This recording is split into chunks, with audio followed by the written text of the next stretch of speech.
నమస్కారం. ఈ రోజు హుజురాబాద్ నియోజకవర్గంలో హుజురాబాద్ పట్టణంలో మున్సిపల్ ఎన్నికల్లో భాగంగా మేము 13వ వార్డు కాంగ్రెస్ పార్టీ అభ్యర్థిగా మేము నామినేషన్ వేయడం జరిగింది. ఏంటంటే మా కాంగ్రెస్ పార్టీలో మేము కష్టకాలంలో 10 ఏళ్ళు కష్టకాలంలో మేము పార్టీ జెండా మోసి ఎన్నో కేసులు మాకు ఇప్పటికి కూడా మా మీద కేసులు ఉన్నా కూడా కోర్టు మెట్లెక్కుతూ ఆ కేసులు కూడా ఇంకా కంప్లీట్ కాలేదు. కాని పక్షంలో కూడా మేము ఎంత సర్వీస్ చేసినా కూడా కాంగ్రెస్ పార్టీలో మాకు సరి అయిన ప్రాధాన్యత దక్కలేదనైతే మేము ఎంతగానో బాధపడుతున్నాం. ఏంటంటే పార్టీలు మారి 6 నెలలకో పార్టీలు మారి వాళ్ళు వచ్చినటువంటి కార్యకర్తలు కాదు, నిజమైన కాంగ్రెస్ కార్యకర్తలను పక్క పెట్టారు. ఎందుకంటే ఇక్కడ ఇద్దరు వ్యక్తుల మధ్యలో బల్మూర్ వెంకట్ గారు మరియు ప్రణవ్ గారి మధ్యలో యుద్ధానికి మమ్మల్ని కాంగ్రెస్ పార్టీ కార్యకర్తల్ని అన్యాయంగా బలి చేస్తున్నారు. కాబట్టి కాంగ్రెస్ పార్టీ అధిష్టానాన్ని మేమేం తప్పు పట్టడం లేదు. వ్యక్తుల మధ్య పోరును అక్కడ ఓడగొట్టకుండా వారి సమస్యను అక్కడ పరిష్కరించకుండా మమ్మల్ని కాంగ్రెస్ పార్టీ కార్యకర్తలను జెండా మోసినటువంటి కార్యకర్తలు మాత్రం మమ్మల్ని బలి చేసేదని మేమైతే చెప్తున్నాం. కాంగ్రెస్ పార్టీకి మేము ఎంత సర్వీస్ చేసినాం అనేది మీరందరూ పత్రికా విలేకరులు మీడియా మిత్రులు కూడా మీరందరూ చూసినారు. కష్టకాలంలో నేను ఒక టౌన్ ప్రెసిడెంట్, 2 టర్ములు నేను కాంగ్రెస్ పార్టీకి సేవ చేసిన. నా ఫ్యామిలీ కూడా కాంగ్రెస్ పార్టీకి ఎంత సేవ చేసిందో మీకు అందరికి తెలుసు.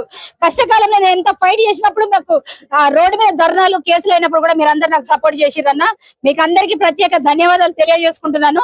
ఏంటంటే ఒక హుజురాబాద్ ఆడబిడ్డగా నాకు అన్యాయం జరిగిందని అయితే నేను గర్వంగా చెప్తున్నా. ఎందుకంటే అది కాంగ్రెస్ పార్టీ అధిష్టానం తప్పని నేను అనట్లేదు. కాంగ్రెస్ పార్టీ గాని ఇక్కడ ఇన్ఛార్జ్ గారు గాని బీఆర్ఎస్ పార్టీ కార్యకర్తలతోని కుమ్మక్కయి కాంగ్రెస్ పార్టీకి కష్టపడ్డటువంటి కార్యకర్తలకు అయితే అన్యాయం జరిగింది. సో కాబట్టి మేము వెనుకడి వేసేటువంటి ప్రసక్తి లేదు. ఏంటంటే రేపటి నుండి మేము చేసినటువంటి సర్వీస్ ను గుర్తించి నా వార్డు 13వ వార్డులో అయితే నేను స్వతంత్ర అభ్యర్థిగా నేను పోటీ చేయబోతున్నాను.